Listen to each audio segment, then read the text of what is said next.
Today I'd like to talk about cow-calf share or cash lease agreements, how they can be a business arrangement that can work for cow owners and operators, and how to determine what's fair. So what is fair? That is the primary question I get asked when I get called by a cow owner or an operator looking to enter into a cow-calf share or cash lease agreement. Both parties are trying to determine what's either a cash value or a share agreement that's fair to both parties. So to determine what's fair, we really need to understand who's providing what and what is the value of that. And you can see a list of things here that I would say are the major categories of inputs into the production of weaned calves, both from a cow owner and an operator's perspective. Another thing that I think is really important to discuss is what are the expectations, both for the cow owner and the operator. Those things need to be discussed and talked through, clearly identified, so that there's agreement on what each party is thinking they're going to get as they go into this agreement. So let's talk about cow-calf share or cash lease agreements, the differences between those two, and also how both can be applied in a cow-calf share or cash lease agreement, depending on what each party wants to get out of that business arrangement. One of the things I think is really important to understand if you're looking at a cow-calf share or cash lease agreement is that compensation, meaning what you get, should be comparable to the contribution.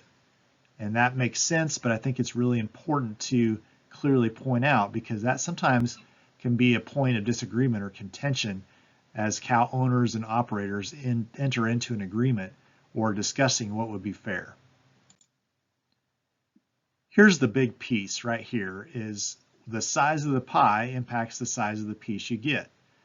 And so as we look at cow-calf prices today, as I'm recording this, it's the fall of 2023, we're seeing some really good prices for cull cows, for weaned calves, for feeder cattle. And so the pie, the amount of dollars there are to divide up, is much bigger than it was, say, 2 years ago.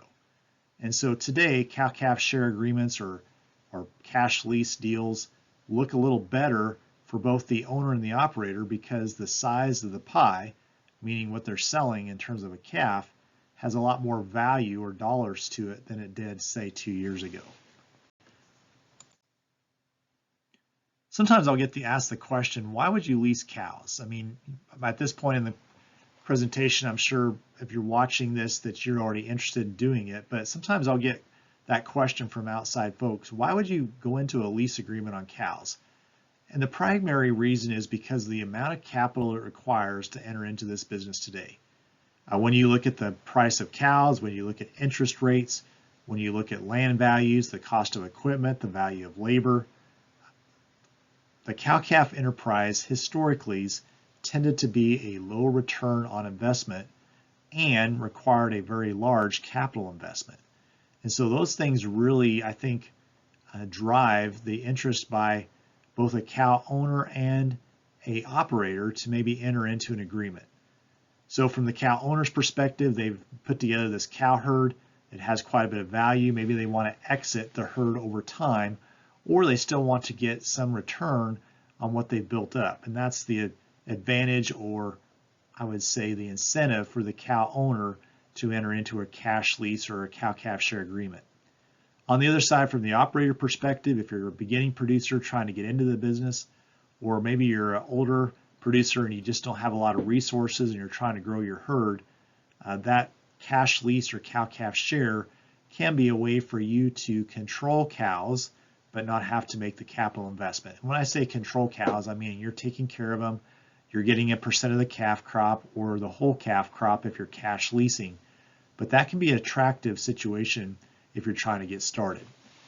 The other thing I see is this used quite frequently by an established ranch operation that's trying to bring a family member into the business. Maybe there's a separation of land ownership from cow ownership, and they're wanting to transition the business to this next generation over time. A cow-calf share or cash lease agreement can be a nice way to do that. So as I've already mentioned, there's really two ways that you can enter into a relationship between a cow owner and an operator. It can be strictly a cash lease or a cow-calf share agreement where the owner gets a % of the calf crop based on what they contribute, as does the operator. So let's talk about some of the advantages and disadvantages of cash lease versus a cow-calf share agreement. In a cash lease agreement, from an owner's perspective, they're going to get a set amount of dollars based on the number of bred cows they provide to the operator. The advantages to them is it's known income, it's less risk, and it's simple. The disadvantage is in a year like 2023, when calf prices rapidly go up, they've got less income potential. If you had a share agreement and a cow-calf share agreement last fall, you'd probably net more dollars this year just because of the increase in calf prices. And so that's a disadvantage. Another disadvantage is if you're a cash lease agreement, you as the cow owner, if you're getting cash for the cows, then the cow operator has the right to all the calves. And so if you have genetics you value or are trying to maintain the herd and you'd like to get some of those heifer calves back to develop as replacements, unless you have a prior agreement with the cow operator that you're going to have the opportunity to purchase X amount of those heifer calves, you may not get to do that. That's really up to the discretion of the cow operator in a cash lease agreement where they've leased the cows, they get all the calves. From the operator's perspective, again, a cash lease, an advantage to them is it's very simple. They have to come up with the cash, but they get all the calves. That also is one of the disadvantages, is that they have to come up with the cash. And so if you're a limited resource producer and you're trying to come up with all the cash up front, or at least maybe half of it, that can be financially harder for you to do. And so that's a disadvantage. Another disadvantage is that you're accepting all price and production risk. So we talked about this as 2023, prices have gone up, but that can also happen in reverse where prices may go down drastically. We saw that happen 2015, 2016, where prices fell really quickly. If you'd enter into a cash lease agreement, you're standing all production and price risk as the cow operator, and so that could be a negative for you. In a share agreement, the cow owner and the operator get to split the calf crop based on what each party contributes. Of course, the advantage to them from an operator perspective is they've got a potential greater role in management. There'll be more conversation likely happening throughout the year because they own a % of those calves. And then they can make a decision on what to do with their part of the calf crop. They can retain heifers, they could sell the calves at weaning. There's just more options for them with the calf crop. Of course, the disadvantage is also that their production and price risk they're sharing in. Again, this year in Nebraska, we had a pretty hard winter. There was some calf loss that was greater than typically would be. And so if you're in a share agreement with the operator, you're standing part of that risk. And then this could be seen again potentially maybe as a disadvantage or advantage. I've already mentioned this already, but you're going to be working to a greater extent with the cow operator. The operator's perspective, the major advantage for them is they don't have to come up with cash to pay the lease on the cows. They're also sharing some of that production and price risk. And if you're a beginning producer and you need some coaching from somebody that's been in the business a while, this can be an advantage to you if they're involved with some of the management decisions that are being made. And that can really be helpful to you from a operator's perspective to learn the business. Some of the disadvantages, of course, is you're giving up a % of the calf crop, and then you do have less control as the operator in a share agreement. So again, what is fair? That's always the question that it comes down to. And so I want to share with you a little bit more on a tool I think can be really helpful in identifying what is fair. So the cow-calf, let me repeat that. The Calculator Cow-Calf Share Lease Decision Aid is an Excel-based spreadsheet tool that I think really is a nice tool to help both cow owner and operator determine what's fair.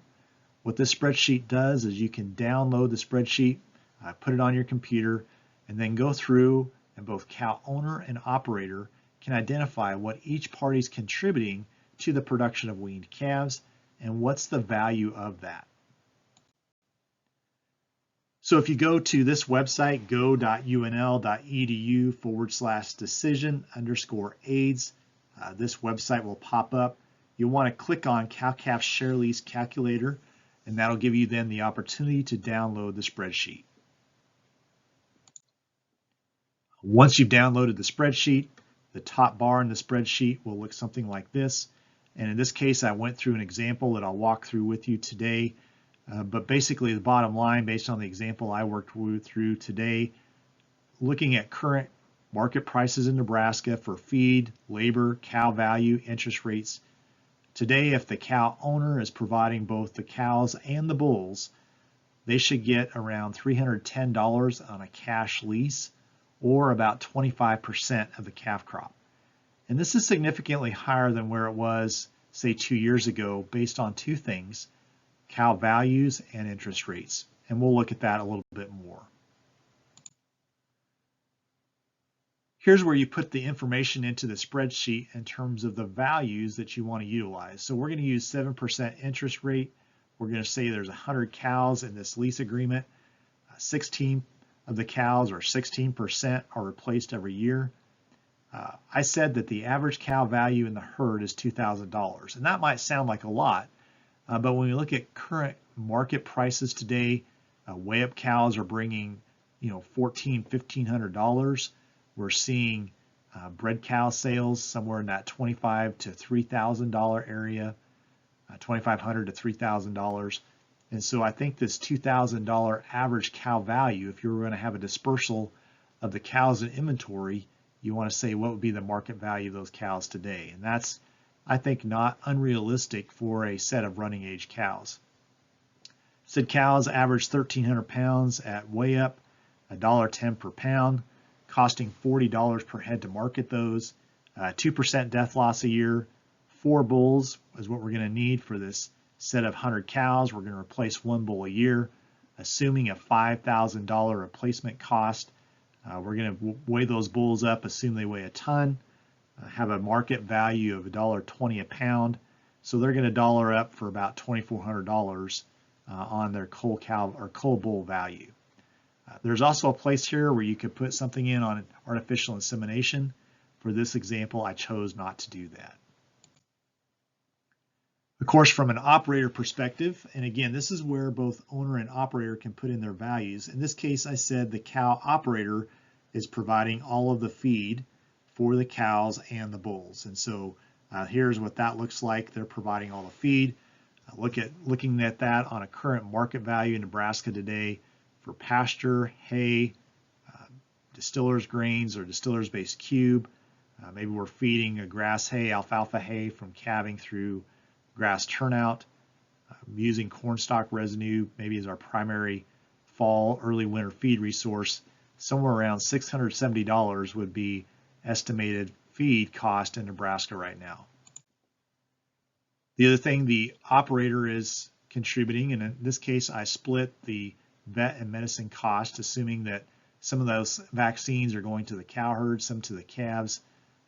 Cash cost on buildings and equipment, that was 100% to the cow operator, the person caring for the cows. That's just covering things like fuel, their equipment costs, and this would be depreciation on their equipment, facilities, buildings, things like that that would be used in the production of weaned calves. Some miscellaneous costs, I put $10 in for each of the owner and the operator. And then we get down to also labor costs. So this is where sometimes there can be some questioning, but the cow owner needs to understand that the cow operator, one of their major contributions to the production of weaned calves is their labor. And so that has to be valued, and that's a part of the contribution that they're getting to the production of weaned calves. In this case, I put it in at 5.5 hours per cow per year at $25 an hour. And for some folks, they might say that looks a little high. I'm really using some numbers based on Kansas state data, as well as some just conversation I have in working with ranchers and looking at what's the value of labor today if you're going to go hire that. I think that number is very reasonable. In fact, might be a tad on the low side based on current labor values and costs today. So total operating cost, we're somewhere around $963, $964 as we look at total operating cost today. Again, that's thinking about feed, labor, equipment, the expenses that the operator would have towards the production of weaned calves. Now let's look at the cow owner and bull owner's share. In this case, we're taking into account cow depreciation. We're also taking into account cow death loss. In this case, I said there was some share in cow death loss. Just looking at the cow owner and operator sharing in some death loss, that gives some accountability to both. Interest on the cows, that's to the cow herd. Bull depreciation, again, purchase price minus salvage value divided by number of years of use. Some death loss to the bull, and also some opportunity interest on that bull's value. So that gets us to a value of $310 for the cow owner and bull owner. And again, the operator is sharing just a little bit of that in terms of cow death loss, some incentive to them in terms of caring for the cows. So bottom line, we're looking at almost $1,280 in total cost. 25% of that calf crop should go to the cow owner based on what they're contributing, 75% to the cow operator. Or if we're looking at this on a cash lease basis, around $310 if the cow owner was to lease that set of cows and bulls to the operator, they should expect to get a cash lease of around $310. So as we look at this spreadsheet and we look at the major drivers in terms of who gets what, from the cow owner's perspective, the major things that drive for them what they should get either in a cash lease or in a share the calf crop is cow value, replacement rate, interest rate, cull cow value, and then the bull's value and the breeding expenses related to that. From the operator's perspective, feed cost is their major thing, their overhead cost related to labor and equipment and caring for those cows, some operating expenses, and then in this case the cow owner was providing the bulls, but I've seen scenarios where the operator may be providing the bulls. In that case, the operator maybe wants to keep the calves, is invested in the genetics of those calves, and maybe they want to provide the bull. And so in this case, if that's the situation, the operator, of course, is going to get a greater percent of the calf crop in a cow-calf share agreement and pay less, of course, to the cow owner in a lease agreement because they're only leasing the cows. So to summarize here as we point towards wrapping this up, to determine what's fair, you need to make sure you understand the value of what's being contributed by both the cow owner and the cow operator. As you're thinking about entering into an agreement, integrity is critical. If you can't trust one another, you're not going to have an agreement that will work. So that has to be set from the start. It really does need to be a win-win long term. Now there may be some fluctuation from one year to the next in terms of what the cow owner gets or cow operator gets, but long term this agreement has to work for both or it's not going to be something that's going to be workable. When you enter into a cow-calf share or cash lease agreement, for both parties, if there's a lender involved, they need to know what the arrangement is. In fact, I'd recommend that they maybe even have a copy of the lease. So if something happens to either party, that the person who's involved from a financing standpoint understands what's taking place and what's going to happen with the cows and the calves. Another thing I think needs to be clearly discussed is what's expectations around cow care. From an owner's perspective, what's cow body condition score expected to be at the time of calving, at the time of breeding, and at weaning. Those are things that need to be discussed. And then sickness and death loss. What's an acceptable cow death loss? How's that going to be handled? What's an acceptable calf death loss? If death loss is excessive because of blizzard events or things like that that are extreme, how will that be handled? Some other things that need to be talked about and discussed are things like breeding decisions. When are you going to calve? How long is the breeding season going to be? What's an acceptable cow breed up? what cows will be culled, how will replacements be brought into the herd. If you're in a share agreement, how are the calves going to be divided? And this would be another example with that. If you're a shared agreement, what brand are the calves going to carry?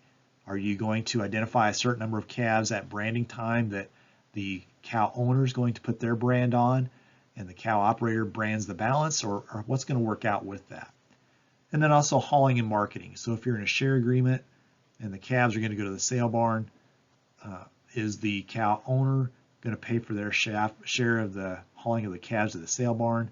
Same thing with cull cows. Is the operator expected to deliver those cull cows to the sale barn?